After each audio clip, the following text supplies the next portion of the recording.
Welcome back, everyone, to the University of Arizona Mining Law Summit. At this portion of the summit, I'm delighted to introduce you to Amy Boulanger. My name is Christy Disney Bruckner. I'm the Executive Director of Sustainable Development Strategies Group, and co-facilitating with me today is Ashley Smith-Roberts, Senior Director of SDSG. And today we're talking with Amy Boulanger, who is the Executive Director of the Initiative for Responsible Mining Assurance. Amy has worked on mining issues for more than 20 years with substantial experience supporting communities who are directly affected by mining, as well as working with mining communities to optimize sustainable development benefits of the mining sector. She has served as IRMA's leadership since 2012, bringing to the initiative her experience working across stakeholder groups to help advance common goals. Thanks for having me, Christy. Really appreciate the chance to talk with you and to Ashley here today. Yes, thanks for joining us. Great. So Amy, thank you so much for being with us today. And just to get this interview started, can you give us a brief overview of IRMA's objectives and how the initiative works to advance those objectives, including through the IRMA standard for responsible mining assurance? Yes, thank you, Ashley, and thanks, Christy. So I'm going to share my screen to answer this first set of questions so I can just show you a bit more about IRMA and how it works. And then I'll pop this off as we converse more. But so IRMA is the Initiative for Responsible Mining Assurance. And it's fundamentally two things working together. So it is a standard for responsible mining, which is a shared definition across stakeholder groups of what does best practice look like in mining. And that's best practice across a diverse set of 26 different topics. It's comprehensive then. It's meant, instead of trading some issues off of one another, to bring under one house a range of what is described as responsible practices in mining. And then also an independent third-party way to evaluate a mine's performance against that standard. So where auditors can come in and look at how a company performs using both a desk review of materials submitted by the mine, but then also a visit to the site with input from stakeholders and rights holders, mine workers, community residents, indigenous peoples, if they're there. And when I keep talking about this idea of a shared definition or of multi-stakeholderism, what we're talking about are the 5 stakeholder sectors that govern IRMA. This includes mining companies, companies who purchase mined materials like jewelers, electronics makers, car companies, the NGOs, not-for-profit organizations, both social and environmental justice, organized labor representing mine workers, and then mining affected communities. And so each of these 5 houses of IRMA have 2 seats on the board. And they agree to work together as they set the standard of IRMA or the rules for auditing and how the system works. They agree to work together by consensus wherever they can. They can vote, but anytime there's 2 no votes from a single house, that serves as a block. It's because IRMA really is about not leaving a house behind and about creating value for all stakeholder sectors and forwarding more responsible mining practices globally. And so, Ashley, you asked about the standard, and this is the list of chapters that are there. It's the 26 chapters that include environmental and social responsibility, also issues of business integrity, and the planning for positive legacies, what happens with reclamation and closure and when a mine is no longer there, and how is a community dealing with their economic opportunities and moving on from a mine's legacy.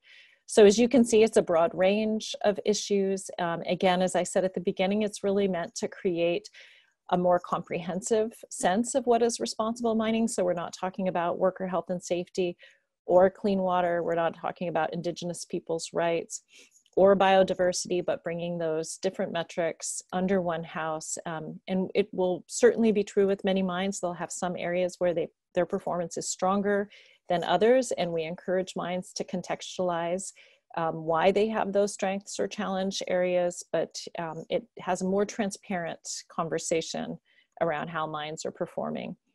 So again, it applies to all mined materials except for the energy fuel sector. So we're not doing oil and gas or thermal coal or uranium, but otherwise it can be used equally for copper or tin or gold or diamonds, cobalt or lithium, a range of materials, iron ore that are of concern and interest to people today, anywhere on the planet, with assessment that's both reviewing a mine's documents, but the assessment of the mine is at the mine site level, which is important to mining affected communities who are aware that they carry the greatest level of the impact. So we're assessing not just at the company level, but at the mine site level. And certification is at a best practice level, but mines at any level of performance are welcomed in. And Ashley, I don't know if I should pause there or if you would like me just to talk about what the achievement level in IRMA is. Yeah, I think that if you want to go ahead and talk about the achievement levels, that would be a great next step. Okay, so I'll just fill this in and hand back to you. But so certification in IRMA is the top level. That would be that IRMA 100s that's there, where mines are able to meet all of the requirements relevant at their site. And when I say relevant, you know, we have a chapter on cyanide, and some mines aren't using cyanide in their processing. Of course, then that's not relevant. But otherwise, we consider most of the chapters to be relevant for all, whether that's protecting water resources or how a community is engaged by their company. So the levels below IRMA 100 are this IRMA 50 and 75 and IRMA transparency. The transparency is simply for any mine, no matter where it is in its journey toward greater environmental and social responsibility, can be audited against the IRMA standard and just simply share their score. And this can be a way for a mine who, even though they may not be at the 50 or the 75 level, they can show places where they have their strengths, where they have their challenges, and increase a more authentic and verified performance conversation with their investors, purchasers, the community around them, and others. At the 50 and the 75 level, that's a performance level achievements. So this is where mines are meeting 50% in each of the four main areas of the standard that I covered, or higher, or the 75 and higher. And on those, the mine needs to include in that 50 or 75%, 40 critical requirements that in order to get those achievement levels. So it's both a percentage and to make sure you haven't missed those ones that include issues like human rights and no child labor and the protection of water resources, the engagement of the community. But those are the other achievement levels that are there. So we really welcome mines at any level in their journey to come in, show how they're performing now, contextualize the challenges they have as well as the things they're proud of. It's an opportunity for mines at any level to get recognition for what they feel like they already do well, and then also speak to their intentions to improve over time. So why don't I stop there and hand back to you then, Ashley. Great, thank you so much for that. So Amy, this seminar is focused on community impacts and sustainable development. What key actions does IRMA require companies to take to advance community engagement and community participation throughout a mining project? Well, great question.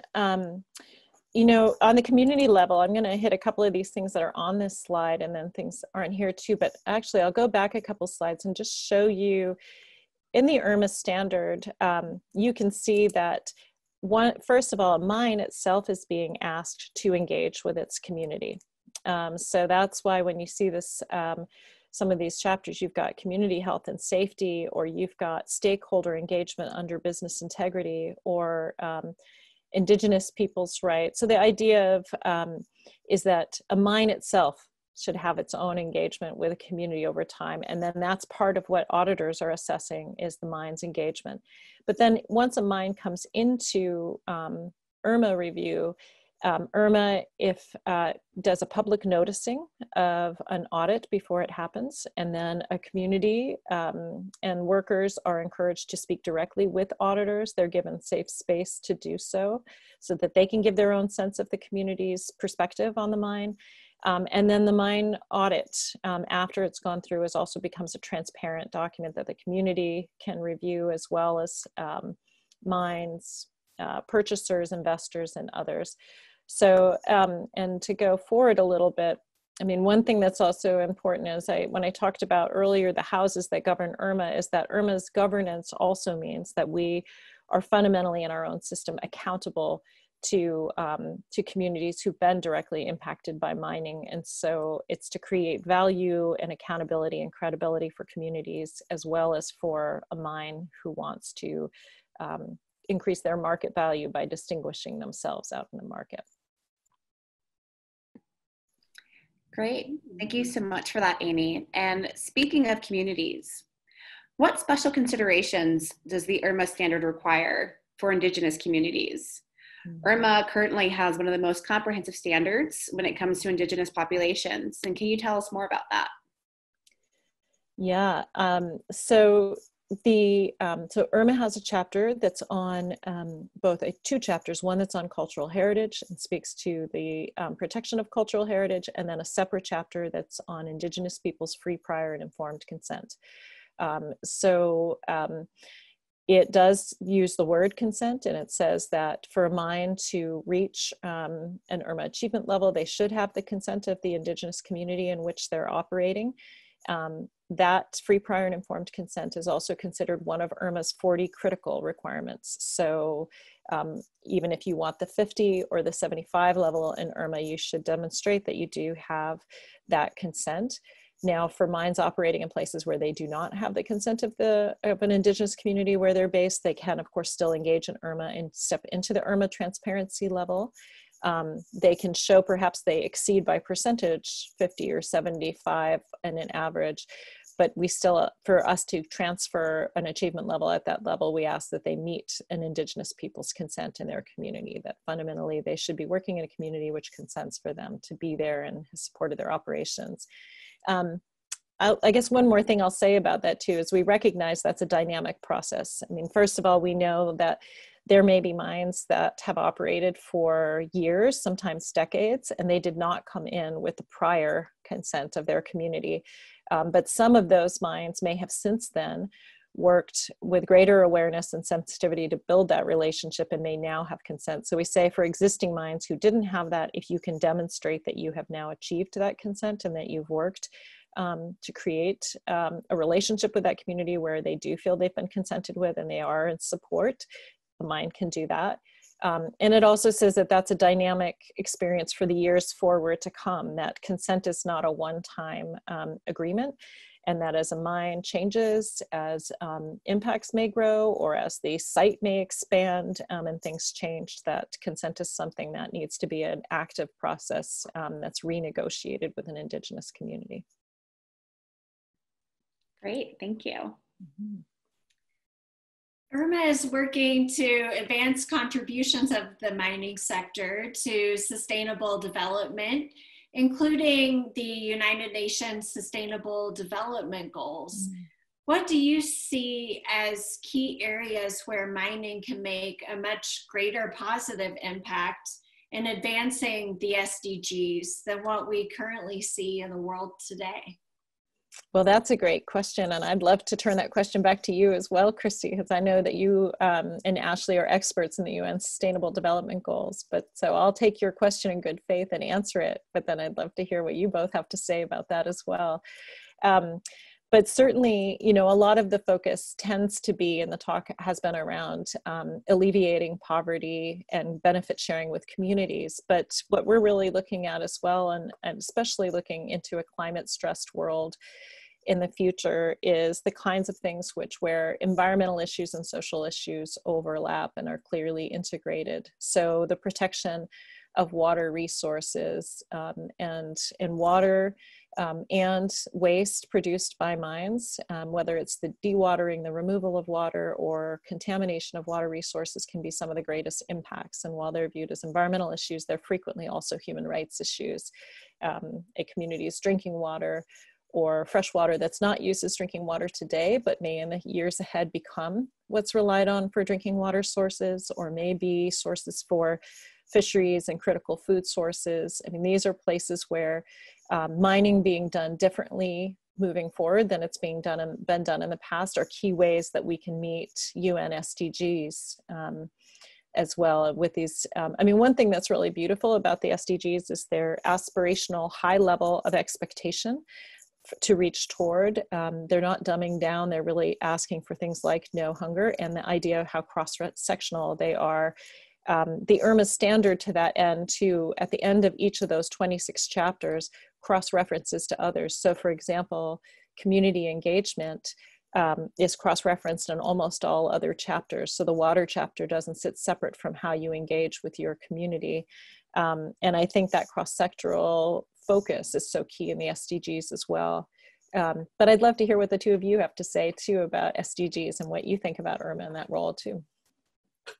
Absolutely. I think, looking at the cross-sector approach as well that we see in the IRMA standard, gender equality is another approach that is really weaved throughout the IRMA standard in a way that helps the standard be aligned with the Sustainable Development Goal and Goal 5 of gender equality.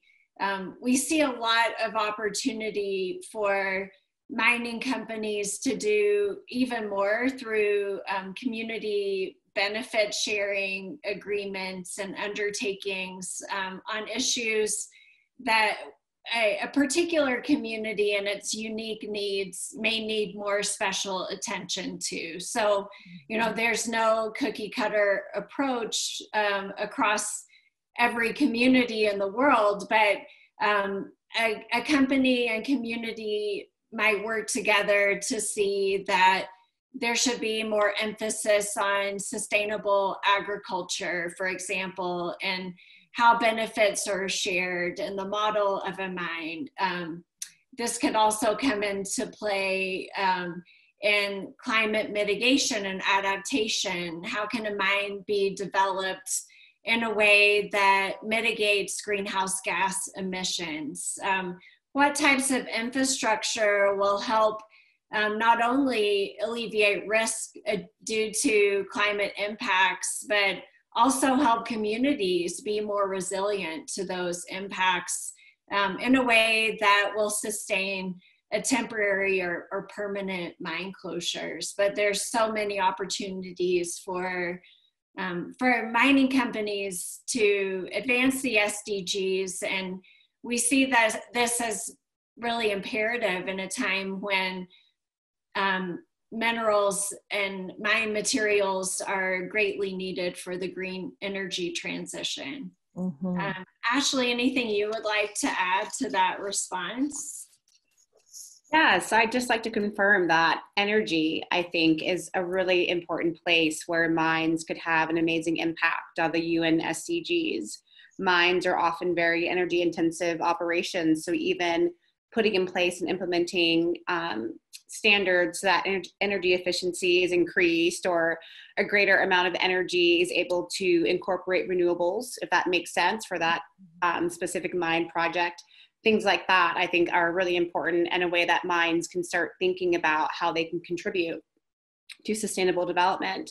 And then I think also to Amy's earlier point, just the fact that the UN SDGs do bring in so much work around cross-sector alliances and multi-stakeholder partnerships. I think that's a really important element where mines can make sure that they are engaging in these multi-stakeholder processes so that we're all working together to align the world more with sustainable development. So, yeah. Those are great inputs, and springing off from what you both brought up on that too, that we are required by our own charters that we will evaluate and revise the IRMA standard every few years because of our definitions of what best practice is in this space will continue to evolve over years. And as the first mines are just now being audited against the IRMA standard, we're learning a lot from them and from the communities that they're in and their workers about our own metrics and how can we improve.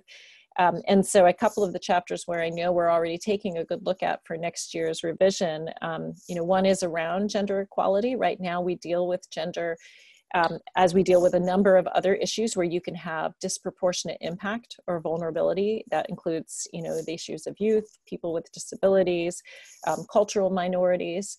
But there's a question of should we draw out gender into its own chapter?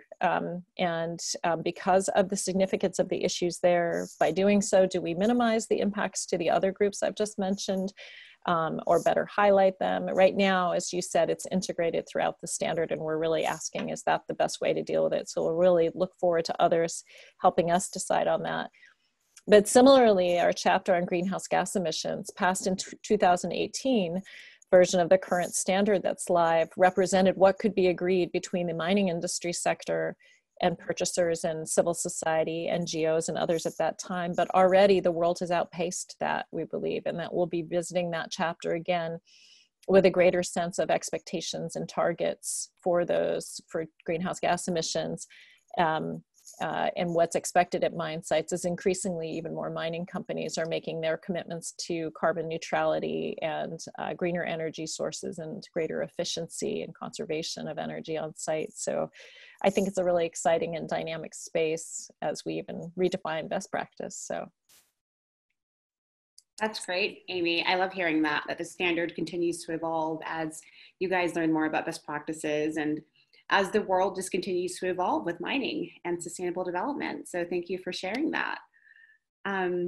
So speaking about this issue of sustainable development and the other issue that may be on everyone else's mind at this point in time with COVID-19. Mm-hmm. So some may see these great ideas around advancing sustainable development through the mining sector as possibly being on hold due to the COVID-19 pandemic. Do you agree? Have you seen or heard any conversations around this? Well, I mean, the issue of COVID-19 crosses so many different aspects of the work that we're doing in this topic. So, everything from you have places where you have indigenous communities which have fly-in, fly-out mines and mine working staff who said, look, we don't want outsiders coming in right now. We've had, a history of centuries of imported illness and disease from outsiders coming in. And so we don't want that. And you can understand that fear in a sense of walling themselves off to protect themselves from imported illness. And then you also have labor unions who will say, look, we've got our membership is freaking out because half of them are out of work and the other half are at work, but they're afraid of getting sick at work. And of course, here we've got an illness where it's dynamic, what we know, we're learning in real time. And so are workers protected because the bus that takes people from point A to B has half of its usual capacity? The truth is we don't really know yet. Does that protect you? Does it not protect you? We're learning in real time, and that is incredibly challenging for mining affected communities and the workforce in mines. And certainly there is a sense among some that this is not a time where we're going to talk about environmental and social responsibility because responsible practices are a luxury conversation, and we're in bare survival mode right now. And I think when the COVID shutdowns initially began back in March and April, there was some of that sense. And certainly some sectors have been hit more painfully than others, and certainly some communities have suffered disproportionately. But I think even in those, what we're seeing is that this is not a luxury conversation. There's a sense that the businesses that come out of this and the communities who can sustain themselves out of this hard time will be those who are most resilient. And in the business community, resilience will be built on environmental and social responsibility as part of the DNA of that company. For the companies who already had a rich dialogue with their community, who already had emergency planning in place, who already had active communication with their communities, it was that much easier for them to speak directly to their workers in the community when COVID happened. And you'll see a number of them say that that IRMA's expectations around community health and safety, as well as worker health and safety, and those stakeholder engagement were the right structure for them to have a conversation on a whole set of issues we couldn't have foreseen, like COVID-19. So I think what we've seen is, and rather than, while there may have been initially a retrenchment and a backing off of commitments, is a re-engagement and a greater sense of responsibility, and not just for mining companies or the communities they're in, but also for purchasers, that the people who are making the cars we drive or the phones we use, jewelry, have said, look, this is going to be direct to our expectation. We're making a commitment going forward that everything we do is going to be about responsible sourcing in a broader sense of what that means. Mm-hmm.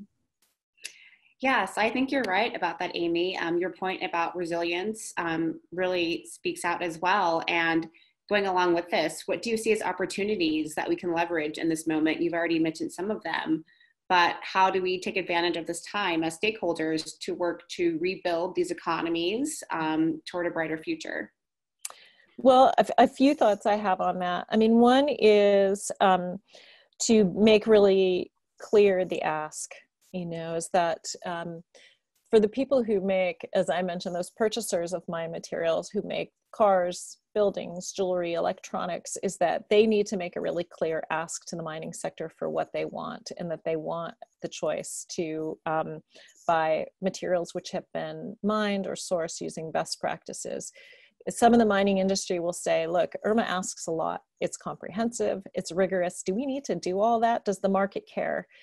Because we're really going to have to invest in making those improvements and those additional pieces. And we don't know, does the market really care, or is it giving lip service to this? So I think purchasers need to be very clear they do care. For example, BMW right now is putting out to all of their suppliers, whether it's tier one, the people who sell them the bolts and sheet metal, or to mining companies broadly who mine the materials they use, whether that's iron ore or copper or others. We want mines that are audited against IRMA. Others need to make a really clear ask like that, so that the mining industry gets that really clear sense. I think the other thing to your question on that, Ashley, too, is that looking forward is to not trade issues off of one another. I spoke to that at the beginning, is that even when I speak to groups right now about the idea of greenhouse gas emissions and what it means, mining happening in a world that needs to make an essential a green energy transition, is that we not look just at the greenhouse gas emissions chapter in IRMA, that it's at the mine level. Yes, it's worthy to try to reduce our emissions and our energy use there, but we don't want to talk about that at the expense of talking about cultural heritage or clean water, or the management of waste when it's putting communities at a direct human rights risk for their health and safety. And we can be that way. We can get to a place where we get kind of a tunnel vision, and we're talking only about child labor, or now we're talking only about mine waste and tailings, or we're talking only about greenhouse gas emissions. Is that this comprehensive sense, because they are so interrelated, is important. I mean, of course, at some sites, some issues are going to be more important than another. A community may have much greater concerns over blowing dust in that community than over noise, and that's absolutely fine. But we want to be careful not to create the fad issues of the day that really minimize what may be some of the greatest impacts there. And I think that will be part of it, is that we tend to want a short list because a short list is easy for any of us to focus on. But it's a time for recognizing that we're in such an interconnected world. We need a comprehensive look at environmental and social responsibility. Great points. Thank you, Amy.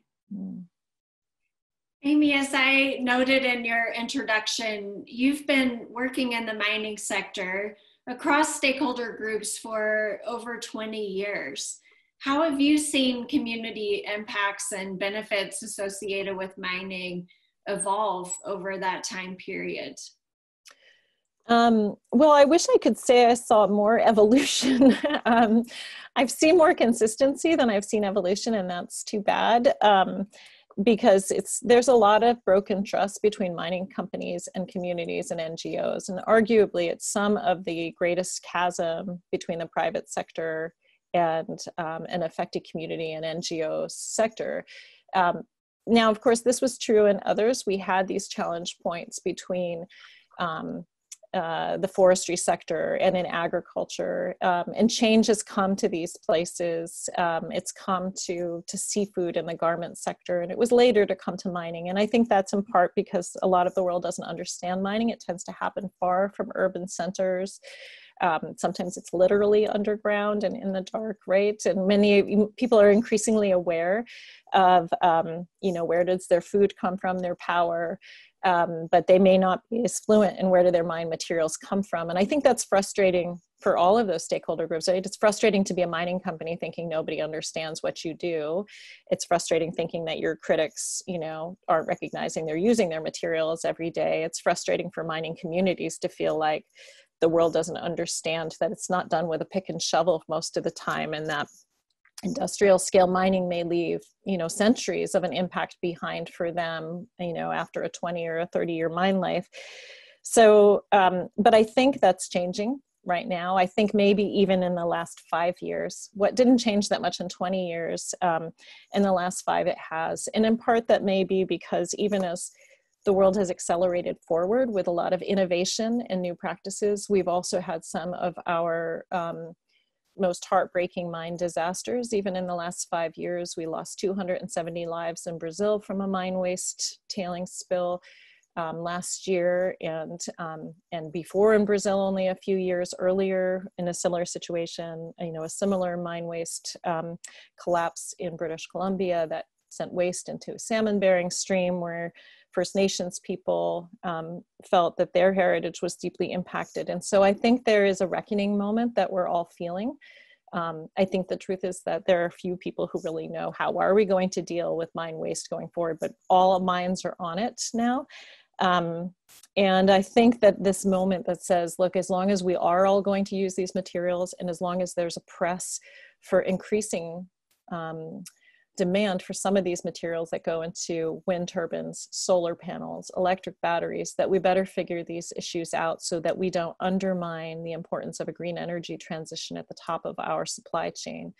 The solar sector and those others who are part of green energy transition understand supply chains, and they understand the fact that you need to do full cost accounting or a life cycle analysis, and that raw materials are part of that. So I think that opportunity is actually right now for a shifting, and certainly local communities are going to demand it because they look at past broken promises and are not going to make it easy to do permitting without a completely new paradigm. Great. Thank you so much, Amy. And as we wrap up this session, is there anything else at all about IRMA that you'd like to share? Whether that's talking about the benefits for mining companies to become engaged with IRMA, or key market drivers for responsible business practices, or anything else. What else would you like to share about IRMA in these last few moments? Well, I think two things I'd like to bring up are is that from a supply chain perspective, is that obviously, we're talking about at the mine level, and almost none of us, certainly the three of us here and most consumers don't buy directly from the mine. Even the people who are making your cars or your jewelry are frequently not buying direct from the mine. So we're building both cooperations and chain of custody agreements so that you can track the value of materials that have been audited against IRMA at the mine level through the supply chain, and make sure that there's value and accountability at each of those places. And we're crafting agreements with other systems like Responsible Steel, for example, which is looking at the steel sector, but they don't do mining. They're going to source from other mining standards and to their, while they then look at the processing. But we also have a smelting and refining substandard for those who aren't in something like Responsible Steel. So again, you can really take the value of environmental and social responsibility there and walk it, if you will, all the way through the chain to the end. And I guess I'd say the other thing is for any who are of your participants who are listening, The value of IRMA is directly respondent to and accountable to those who engage. And, you know, all stakeholder sectors should have a voice into IRMA, and we should be accountable to all. That's what makes it work and makes it special. And so we'd love to hear from any on whether or not it's the metrics. Are we asking the wrong question for the way to measure performance?